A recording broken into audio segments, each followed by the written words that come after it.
So if everybody is ready, we are going to start. So I will start off by making a very quick introduction of myself. So my name is Joe Bignall. I am the host of DevOps for Everyone. I see some familiar names in here, which is fantastic. I see some new names, which is equally as good as well. DevOps for Everyone has been around since March 2020 when we did the first ever meetup in person in central London. Since then, a little thing called COVID happened and we've gone online, which has actually worked in our favor because people like Lars has been on the group now for, I think, maybe the second or third time. So Lars and Elastisys have become a fantastic partner to DevOps for Everyone. I'm so pleased he's back today because he's a very knowledgeable guy, a very, very knowledgeable group of people that work at Elastisys. And as you can see on the screen here, we're going to be hearing about Lars's summarization and explanation on what's in the US NSA and CISA Kubernetes Hardening Guidelines publication. So Lars is an employee at Elastisys in Sweden, one of the senior cloud architects and branch manager. So somebody that has a wealth of knowledge in this field. So we are very, very happy that he's here today. And for those that don't know Elastisys, it's a Swedish-born company that provides products and services for scalable and responsive IT systems. I think, Lars, if I'm not mistaken, an emphasis on predictive auto-scaling and multi-cloud capabilities. So a business, like I say, that's been a great partner to DevOps for Everyone, and really looking forward to this chat today. Thank you. Yeah, thank you, Joan. Thank you for having me back again. I think it's wonderful to be back again. It's awesome. I just love it. And yeah, it was funny that you said that you started in March of 2020 because that was like, and then what happened? Yeah. Exactly. Exactly. But yeah, so this to me, this has been a very virtual meetup, but I would love to actually be there in person once that is possible again. So this is me, and as Joe said, I've been doing this for quite a while. I've been doing cloud computing since 2008 or so, both in industry and in academia. So I have a PhD in computer science for stuff that I did in cloud resource management. But my heart has always been, in sort of the terminal and Linux systems and stuff like that. So I have tons of experience in software engineering and DevOps. I work as a senior cloud architect at Elastisys, and we make this open source Kubernetes distribution called Compliant Kubernetes, which is a Kubernetes distribution that is tailor-made specifically for organizations that are in regulated businesses. So, education or the medical field, finance, that type of just general industry where there are tons of regulations that you need to follow, and they have very strict requirements on information security. And I'd love for you to follow me on LinkedIn. Joe, we're making these slides available, right? I mean, you can download these somewhere in the future, right? Absolutely, yeah. So there'll be somewhere to be able to download and then reference back. Okay, awesome. Yeah, because then you can actually click on the things that are links in this.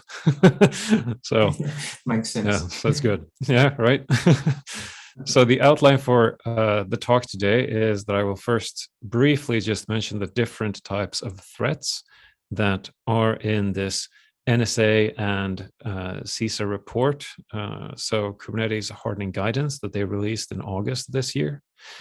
First of all, I will summarize and explain it, but then I will also go beyond it, because I think that while they cover a lot of the basics, I also feel they don't address everything, at least in the way that I would have. So because I've been doing this stuff for a while, I have some additional perspective, and I hope that you will both enjoy listening to it and that you will agree that it makes sense to go beyond what they propose. And as Joe said, if you do have a question, then please just unmute yourself. Is that even possible, Joe? Yeah, because you don't know. Ooh. Can someone try to unmute themselves and just say hi? Hey. Hello. Awesome. So it worked. Perfect. Perfect. Thank you for helping us figure out these technological things. So we know that You it can works. also see the chat window if you want to. There's some inconvenient controls on top of your screen if you hover with your mouse in the middle of the top of the screen. Oh, okay. Ooh, yes. Yeah, that was inconvenient. Indeed. Perfect. Okay, thank you. That's awesome. Yeah, so I'll keep that up as well. No, I can't actually because it's going to cover my presentation for me. I mean, I know what it's about, but I still want to see it. Okay, so let's start with a really uncomfortable question, okay? So the uncomfortable question is, what permissions have you given me in your Kubernetes cluster or cloud infrastructure if I manage to hack into your application? Now, I know if this was a real event and I could like see your faces, I would have like 2 or 3 like knowing smirks, you know, shining in my face. But most people would sit there with either sort of light panic or just a blank stare. And what we will talk about during this presentation will hopefully inform those with the blank stares and with the panic in their faces so that you in the future can have more of that knowing smirk like yeah I know exactly the answer to this one, and that it's actually a nice one. We'll get back to what the good answer should be to this one. So what are the threats? Well, there are 3 types that the report covers, and I think it's a very good distinction between the 3. So first of all, supply chain risks. Now, hardware and software comes from somewhere else, most of it. You write your application, but that's just a tiny, tiny, tiny part of all the software that is running in your system. So do you actually verify that it is all correct? Probably not, unless you're like in the defense industry. You're probably not that paranoid. But if you do deal with really sensitive information or possibly classified information, you should be aware that this you can actually be targeted by hardware vendors and software vendors as well. Especially, you can't just like pull any random Docker container off of Docker Hub and hope that it just like works, because maybe there's stuff in there that you didn't like. We'll get back to some of that as well. Of course, there are the malicious threat actors, hackers, outside threats, and we also have insider threats. Now, these are like internal users that they actually do have legitimate permissions to access your systems. The problem is, of course, also that 2/3 of all insider incidents are due to negligence. So this is that they could either be intentionally malicious, they could be coerced by outsiders, but they could also just be clumsy. And 2/3 of all insider incidents are apparently due to negligence, which is, fancy word, I'm guessing, for clumsy, plus that there are policies that don't really protect the system. There aren't any policies in place that are being enforced that would protect the systems, right? So let's first of all go to what the report actually covers. How many have actually seen this report, by the way? Oh yeah, I can't do show of hands. Damn it. Hopefully, you've seen this report. If not, when you have the slides, you can click on that link. And what it is, it's a 59-page tech report, and it was published out in the public in August this year. It's focused on Kubernetes itself. So there is a very detailed discussion of security-related configuration of Kubernetes. So how should you configure your API server in Kubernetes? How should you make sure to restrict access to the control plane part of Kubernetes, et cetera, et cetera. And there's also a whole lot of example code. So it is both rather high level when you just read the executive summary, but it's also very like low level in the sense that it talks about like which network ports do you need to open and why. So it mixes both those perspectives, and I hope that this presentation is somewhere in between, because what I will do is that I will take the executive summary points and I will expand on them to make it more understandable, like why, what are you actually achieving when you do this? Because it's a government report, it doesn't really say anything about you should use this or this or this software, because I'm guessing that would be wrong. And yeah, so it only mentions other security software in passing. My main problem with it, though, is that just like I see, out in reality far too often, it focuses mainly on like hardening as sort of a one-time thing that you do, rather than the process that I think that security actually is. So it's a continuous process that you can't just say, "Yep, we did security," and then you're done. It's not like a checkbox that you just like, "Yeah, we did it." No, it's a process, because threats are evolving, and so must your security posture. So the first thing that they write about is that you need to scan containers and pods for vulnerabilities or misconfigurations.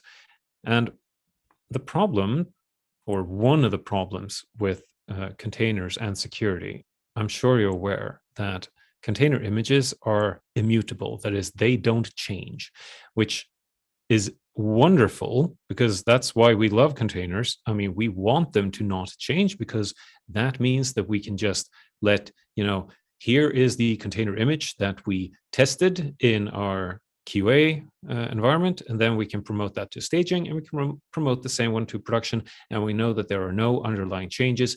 It is the same. However, that also means that you have a whole lot of insecure code that will stay there in a time capsule, because if you don't update the software, but threats get updated out there in reality, you will actually have code that is running that is not secure.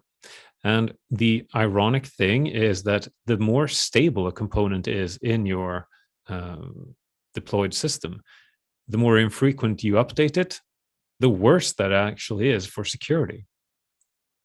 So there are vulnerability scanners. You can actually scan containers using various pieces of software. I recommend one called Trivy, but basically all Docker registries have some kind of scanning functionality in them right now. And what they will do is that they will scan when you push the image. But the problem, and the report says also to don't just scan when you push, scan using an admission controller. Now, in Kubernetes, an admission controller is a component that catches sort of the API call that says, please run this container for me, run this as a pod. And okay, that is great, but if I have this component in my software service that is only updated, say, once a month or less often than that even, that means that when I push it to the registry, well, maybe it doesn't have any known vulnerabilities then. When I deploy it, that's probably like a couple of seconds after I pushed it. So that doesn't really matter. So what I think you should do, and I'll get back to this as well, is I think you should run a daily scan of all images that are in active use. So just figure out all the container images that you have deployed and scan those, because you need to be on top of any new vulnerabilities that come out. Number 2, run containers and pods with the least privileges possible.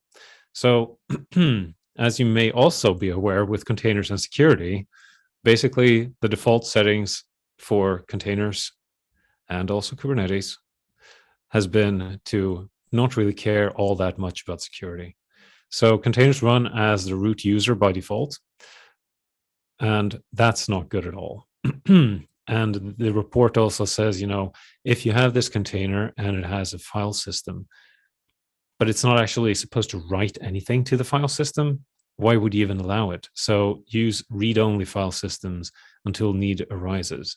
And in Kubernetes, there have also been these security features. You can actually set the so-called security context, and you can use pod security policies if you have, previous versions of Kubernetes, or pod security standard if you have the version 1.22 and later. So these are essentially settings that are the best practice settings for how to run a pod in a secure way, which means that it can't do various things against, say, the host operating system. There's also a problem in that when Kubernetes runs a pod, it actually gives permissions to that pod to work with the Kubernetes API. Very seldom is that actually something that your software needs to do, but it just gets the permission to do it. Why? So my take is that you should do all of that the report suggests, of course, but then you should also encode your policies for automatic enforcement via Open Policy Agent. And there can be many other policies, and I'll get to those as well, because there is just so much more fine-grained policy enforcement that you can do, and that I think that you should do as well. The report says you also need to use network separation to control the amount of damage that a compromise can cause. Now, this is key because the default settings in Kubernetes, they allow all pods to network with all other pods, regardless of which namespace they're in, regardless of whether it really makes sense to or not. And the problem is, of course, that the security of your entire deployment is only as strong as its weakest point. So if I manage to get into, some component that basically it's a throwaway component that you don't think that anything is going to happen to it, well, that can then serve as the bridge into the rest of your system. And what you can do and what you should do is you should enable something called network policies. And these are Kubernetes aware firewall rules. So you can then either specify rules that say,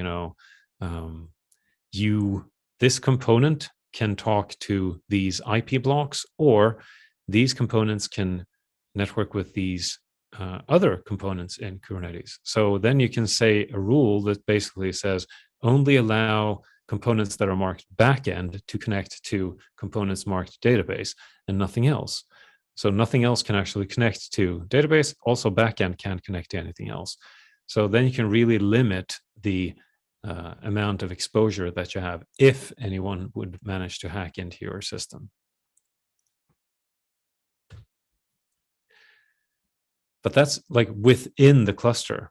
So they also recommend using firewalls to limit unneeded network connectivity, like on the cluster node level, and also to Kubernetes core components. So if you have this Kubernetes cluster and it has an API server, and you should only be able to access that from within the local area network or so, then of course you shouldn't expose it to the public internet.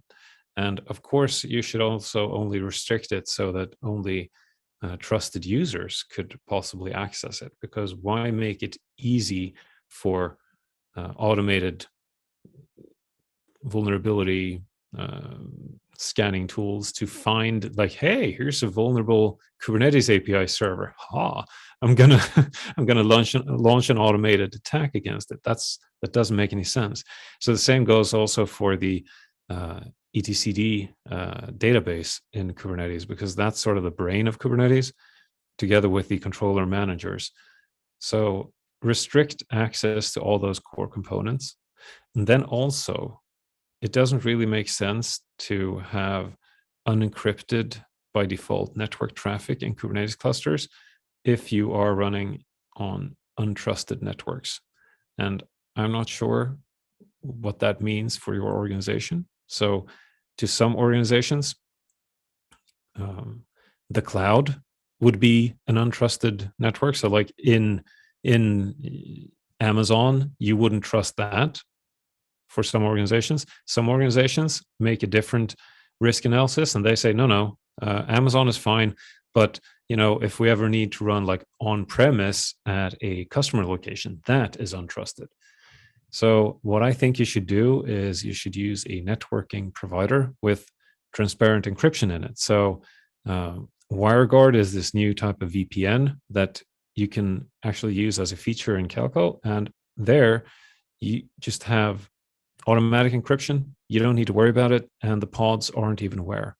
So you just get automatic encryption for all network traffic that flows between hosts in your Kubernetes cluster. Perfect.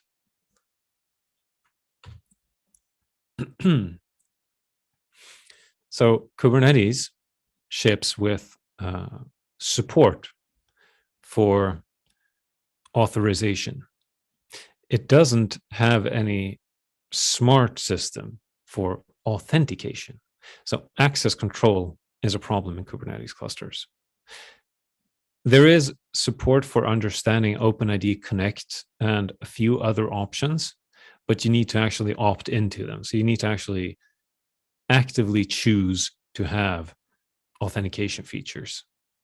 So authentication would be the thing where I somehow prove that I am me. So some system says, this is Lars, he works at Elastisys, he is a member of these groups, and that's it. That's where authentication stops. And then authorization is where you assign roles to users. So there are also features for that included in Kubernetes, but they aren't enabled by default. So you need to actually enable those, and you need to configure them, because even though you enable them, they don't have any rules in them. So essentially, you need to teach Kubernetes how to restrict access. But if you have OpenID Connect integration and you have role-based access control enabled, then you actually can have these rules in place. So what I think you should do is you should definitely disable this perpetual admin token that you get when you create a Kubernetes cluster, because that's perpetual. It's never going to expire. You always have like a way in using that, and you know that's a big problem, because even if you like enable audit logs, it's not going to show up as anything. It's not going to show up as a specific user. So if you have that token, you are basically hidden from all kinds of nice auditing, but you can do everything. You should enable OpenID Connect for user and group membership so that you can integrate with, say, Azure or Google or whatever. You can do that via Dex, for instance, or Keycloak. We ship Dex in Compliant Kubernetes, and we're happy with that. And I mean, if that suits your needs, that's a great way to connect to various identity providers and spit out OpenID Connect tokens that Kubernetes can then use. Anonymous access is also enabled by default in Kubernetes for some reason. So that should be disabled. You should enable role-based access control, and you should also have a whole bunch of rules in place to restrict permissions as much as possible when you have role-based access control in place. Now, I mentioned audit logging. So all API calls can be logged for auditing purposes, but there are a lot of API calls that will wind up in your audit logs, because every time a controller in Kubernetes does anything, it's interacting with the Kubernetes API, and all of those calls will also wind up in your audit logs. So while it's great to collect this information, you also need something to help make sense of it. So the report says you should use some kind of automated system. And my take is that there's this program by Sysdig. It's open source. It's called Falco, and it can act both as a simple security incident and event management system. And you should, if you do that together with, say, a centralized logging system such as Elasticsearch, but I'm guessing you're running some kind of logging solution anyways. The report also says that you should periodically review all Kubernetes settings and use some kind of vulnerability scans to help ensure that risks are appropriately accounted for and that security patches are applied. And that is something that I'm guessing that everyone here in the audience knows exactly what a big pain in the neck that is, because Kubernetes releases new versions quite often. There are 3 releases per year or so, if you check the history, and Kubernetes supports officially current version and the 2 before it. So N-3 is what they call it. And that means that if it's 3 times per year, at least you have to update Kubernetes once a year. But I wouldn't recommend doing only every third version, because they add a whole lot of security related features as well. The problem is, of course, as this also says, that you need to review Kubernetes settings, is that all kinds of security features, as you've noticed by now, is that they are typically opt-in rather than opt-out. And you definitely need to opt in as soon as possible. And there are tools out there that can run some automated tests, and they can help find insecure settings. And the problem is, of course, that the insecure ones are the default ones. So I think you should definitely run automated testing. You need to. But are they sufficient? So there are two that are like top of my mind. Kubescape by Armo Security is a really nice tool. They have released a framework, basically a set of rules that checks against exactly the some of these ones that are in the report. However, it currently relies on what it can determine via Kubernetes API calls. Kubebench by Aqua Security connects deeply into the control plane host node, like one of your, previously called master nodes. And therefore, it can currently inspect more than Kubescape can. But both of them really help you understand the low-hanging fruits of vulnerability scanning. So I think you definitely need to do this, because obviously anyone trying to attack your Kubernetes cluster will also do it. And not having done this basically just screams, there's an insecure cluster over here. And if they find that, then you are in real trouble. Now, the problem with both of these, and with all really, is that they are limited in what they actually can investigate. So they can't verify that, for instance, your storage provider does encryption at rest. They can't inspect any firewall rules or security policies encoded in other systems than Kubernetes. They don't know anything about the underlying operating system or any third-party software or third-party services that you use. And they will never be able to tell you that your policies are actually sufficient for your information security needs, because how would a piece of software know that? So it can't actually. But they can definitely tell you if your cluster is going to be fine for automated tests, or if there are any obvious problems. And you don't want to showcase any obvious problems ever. So that's basically where the report stops and where my suggestions begin. First of all, I think you need to be very strict with preventing misconfiguration and not just checking for it after the fact. As I said before, if 2/3 of all insider incidents are due to negligence, that means that there weren't sufficient controls in place to ensure that policies were adhered to. And like role-based access control is great, but it's also limited in what it can actually express. So, I mean, a role-based access control system can tell you like Lars is allowed to modify configuration in the production environment, but it doesn't say anything about like what changes am I actually allowed to make? Can I set stupid default passwords? Can I make the password of the database like 12345? I shouldn't, I'm guessing, be allowed to do that. But role-based access control, all that can do is it can say, is Lars allowed to do it? And to that, yep, thumbs up. So Open Policy Agent can actually look at all incoming API requests to the Kubernetes API server, which includes, changes in configuration. And it can have this large set of rules that it checks against, and either gives a thumbs up, which means that the request will be processed by the API server, or it gives a thumbs down and the request stops then there and is never processed further by the API server. And it's a bit weird language to use, to be honest. It's this logic-based language, which if you are a Prolog programmer, you're comfortable with that. If you're not, you can look in the library of the rules that already exist, or you can check for third-party rules as well to have some inspiration.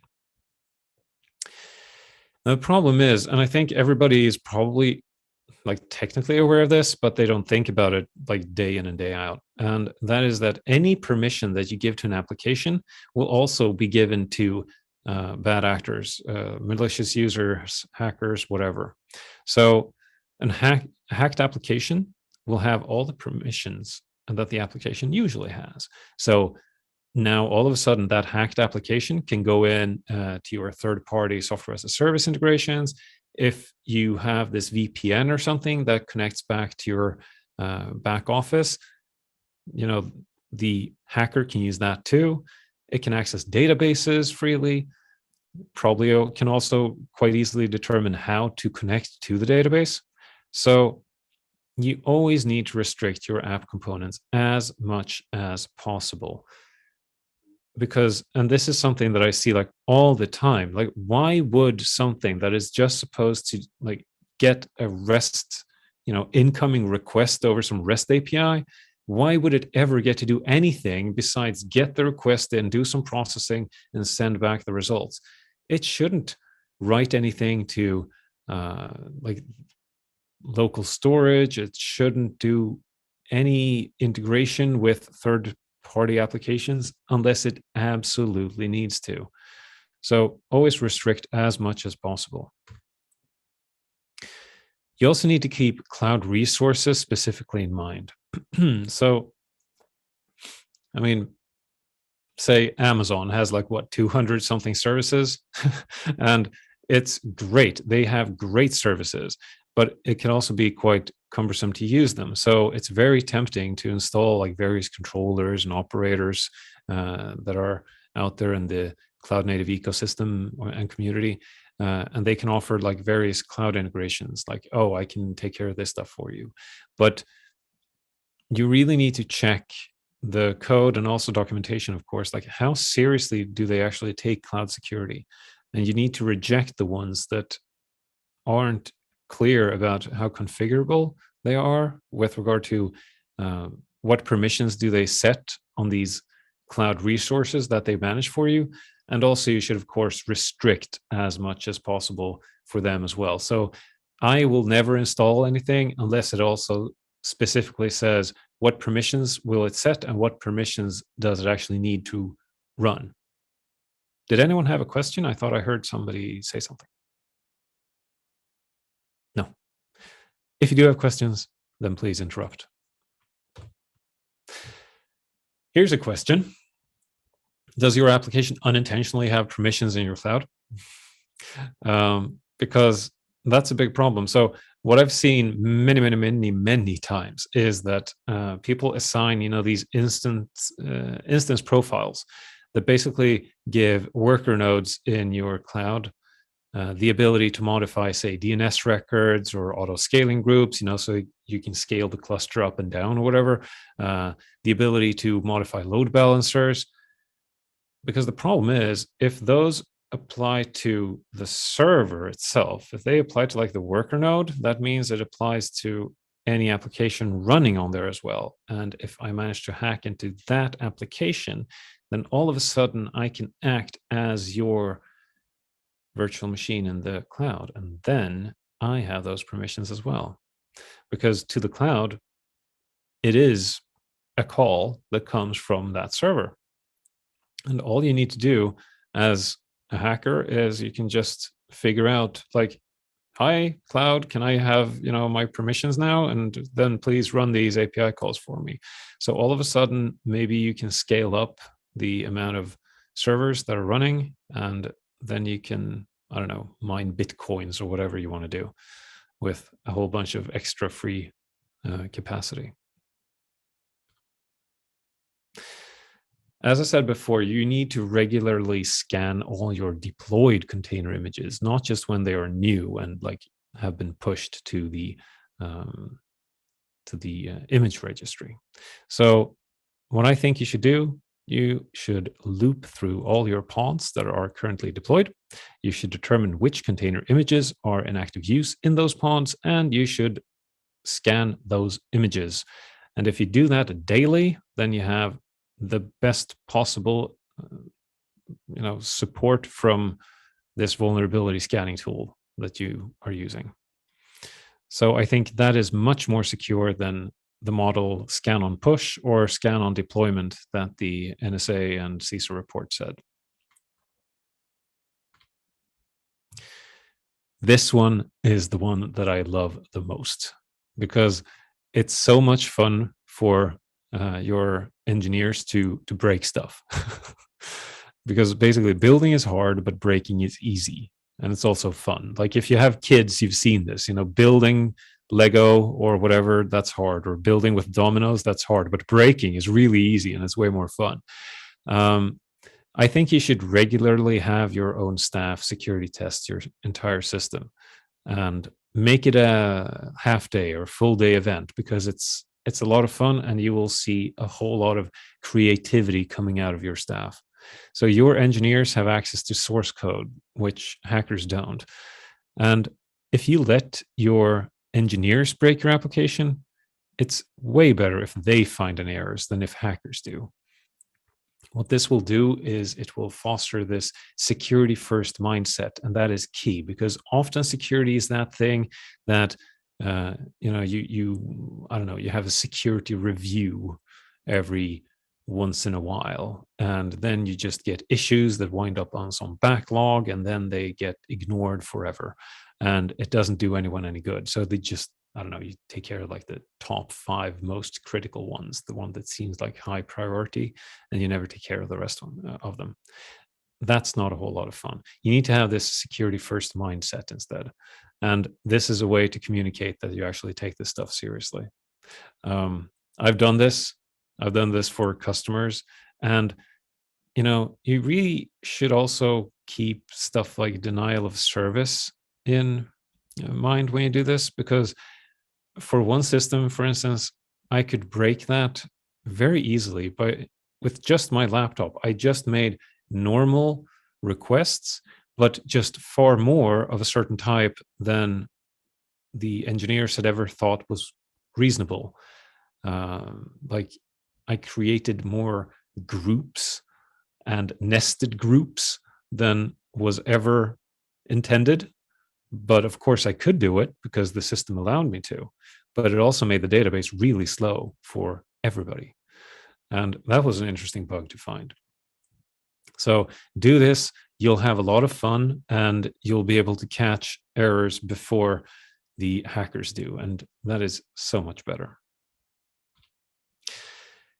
Disaster recovery. The thing that you're supposed to have a plan for. Let's also point out that disaster recovery is not equal to backups. So what is a good disaster recovery plan? Well, so many people understand that, okay, so a disaster could be an entire cloud region goes out. But do they have a plan, and do they actually practice for dealing with that type of situation? What that situation would be like is that basically you can't trust your infrastructure anymore and you need to recreate it.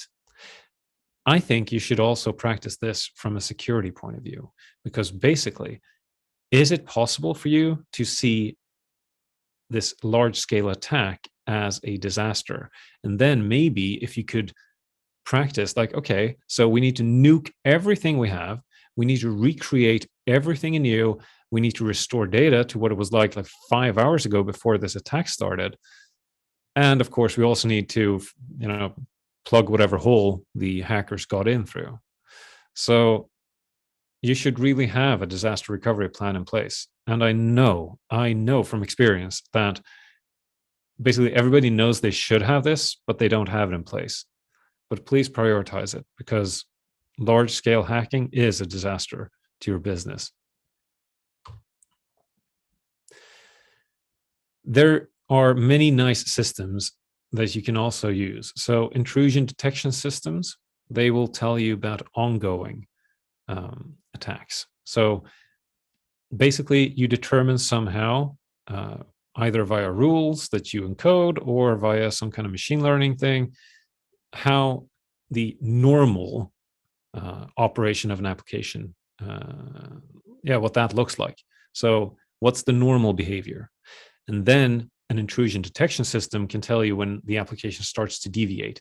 Now, what if an application that never reads or writes outside of a certain directory all of a sudden tries to read and write files outside of that directory? It's not like the code just started to make that up. It's probably somebody that is trying to exploit something in your application. So an intrusion detection system should be able to pick that up and understand that, the application that usually just writes here is starting to write over there. And that's a problem. And then it should warn you. And that also feeds into this other automated system, security information and event management, which searches through all kinds of logging systems, like both audit logs that we talked about before, but also logs from applications. And they will try to find and flag abnormal events. Now, there can be false positives, but it could also be serious indications of incidents. And luckily, there's this open source thing, again, called Falco, which acts both as an IDS and also this CM system. So in summary, I think that the main message here is that Kubernetes is neither safe by default nor by itself. You really need to make sure that you restrict access in both terms of network, to users, to machines, and also you need to restrict privileges. You need to periodically use tools to assess your current security practices. You should prevent misconfiguration, not just check after the fact. You need to take running in the cloud and any permissions also in the cloud into consideration, so please be mindful of that. You definitely benefit from a security conscious engineering culture, and please take the disaster recovery problem seriously. So apply also disaster recovery plans and how to practice and how to actually run through these plans. Apply that also to security breaches. So going back to that uncomfortable question from the start, what permissions have you given me in your Kubernetes cluster or cloud infrastructure if I manage to hack into your application? Hopefully, the answer should be no more than absolutely needed, for normal operation of the application. And that you will see that I'm there because you have automated systems that both limit what I can do, and they also raise an alert when I make the application behave in ways it doesn't normally do, so that you will catch me. You will see that I'm there, and you won't be fooled. Okay. Are there any questions? So either you can ask now, and now I'm going to try to bring up this chat. And if you have questions that you haven't typed into this chat, then you can send them via email if you want. You can find me on LinkedIn. You can, connect with me there. You can send some questions there. Are there any questions? Ooh, yeah, I'm scrolling up and somebody says, check out m9sweeper.io, a freemium scanner for Kubernetes. Does ongoing scans in the cluster as you suggested, takes less than 10 minutes to install, was demonstrated this summer on this podcast. Awesome. Yeah, perfect. That's so nice. So m9sweeper.io. I'm going to check out that system, and I hope everybody else does as well. Any live questions?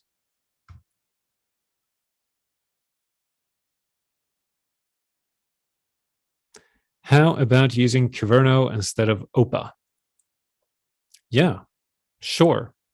So they solve the same general problem because they both act as this admission controller again. So the thing that basically intercepts API calls coming into the Kubernetes API server, and they both have this set of rules. They can say thumbs up or thumbs down to that API request.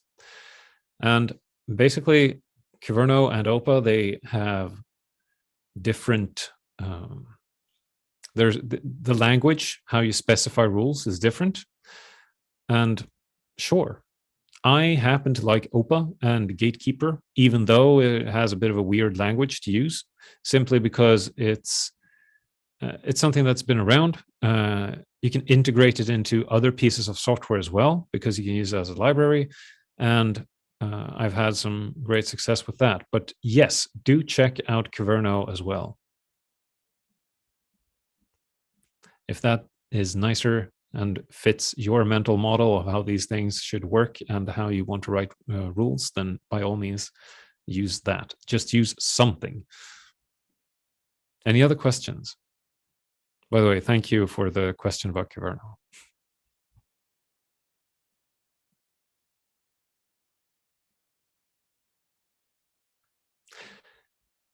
Alice says, I have tried to implement pods to run as minimum permissions, but sometimes I miss them when deploying public Helm charts.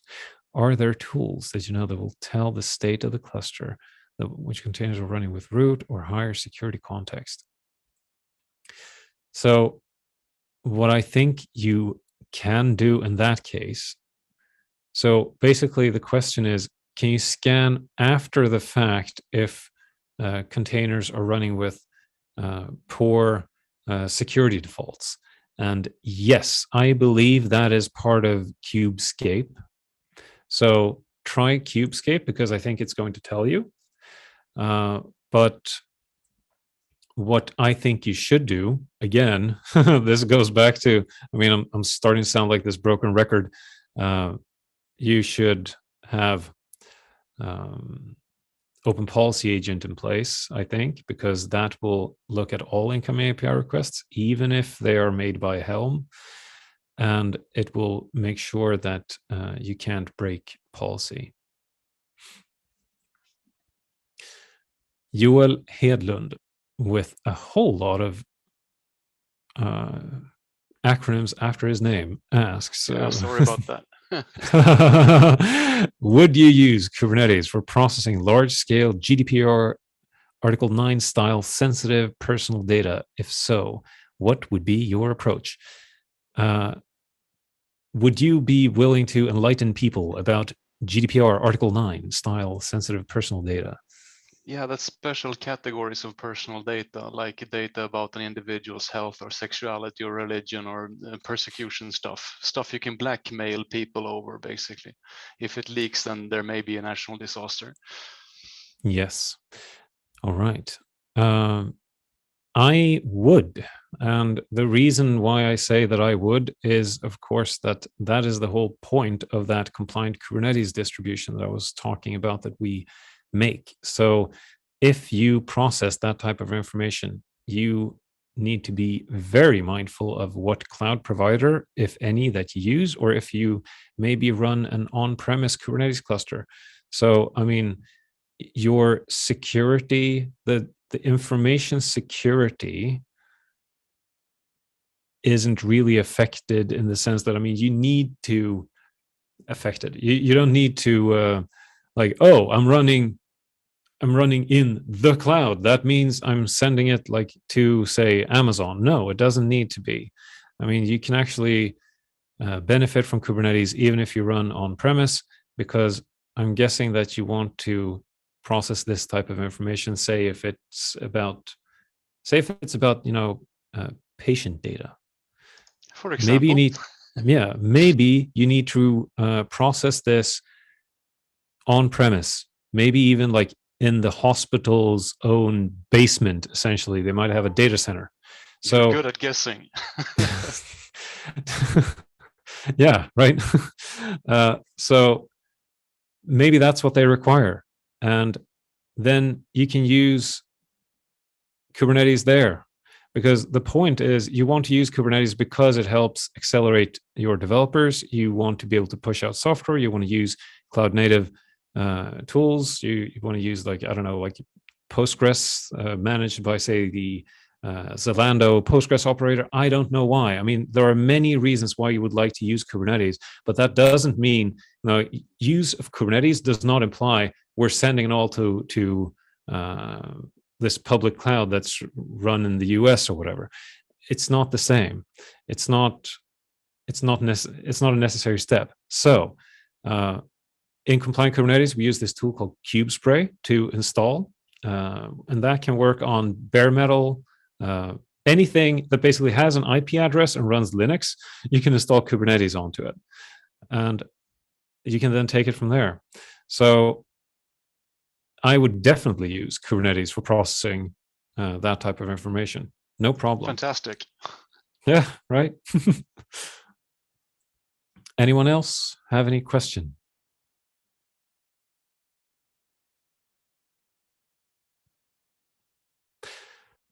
Yeah. So I didn't mean for this to turn into the sort of Compliant Kubernetes sales pitch, because I don't think that's what this meetup is supposed to be. But go check out the open source projects documentation. So go to compliantkubernetes.io if you want to learn more about that project. We do also manage it as a service on top of various, both US but also EU-based cloud providers, specifically for the reasons that we talked about during this last question. All right. So, Joe, any closing words?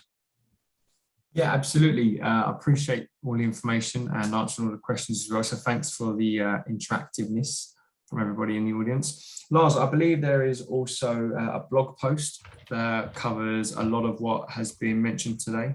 Is that right?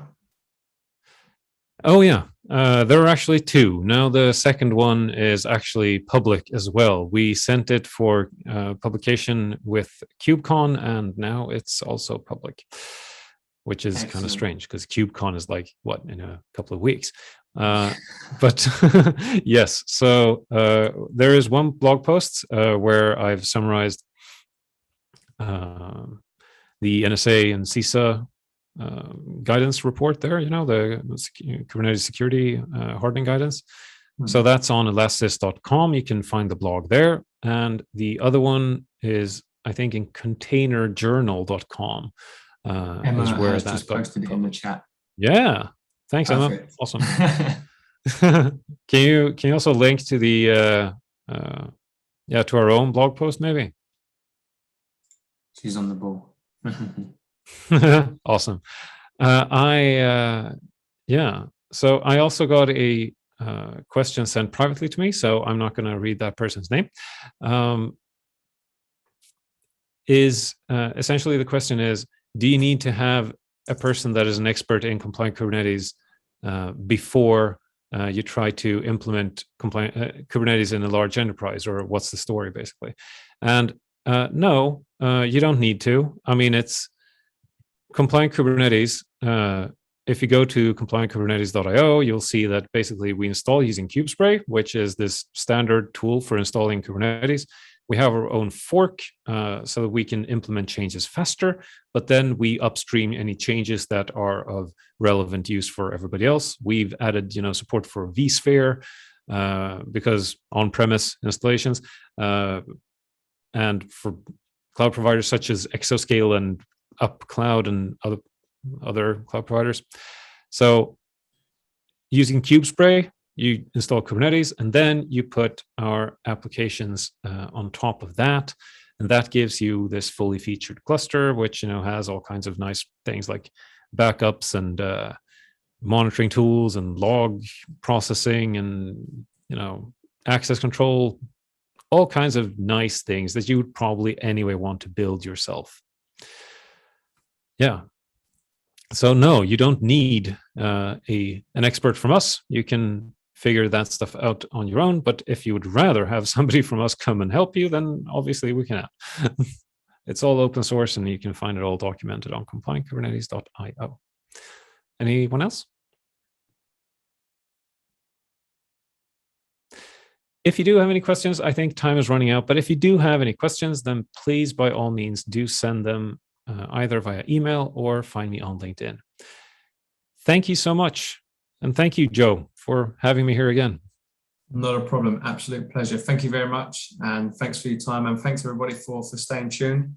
Lars is a great guy to fire questions at. So his LinkedIn and his email address is on the screen. So definitely use Lars for all of your Kubernetes questions. But until next time, Lars, Have a great day, and I'll catch up with you guys soon. Wonderful. Thank you. Bye, everyone. All the best, everyone. Stay safe. Bye.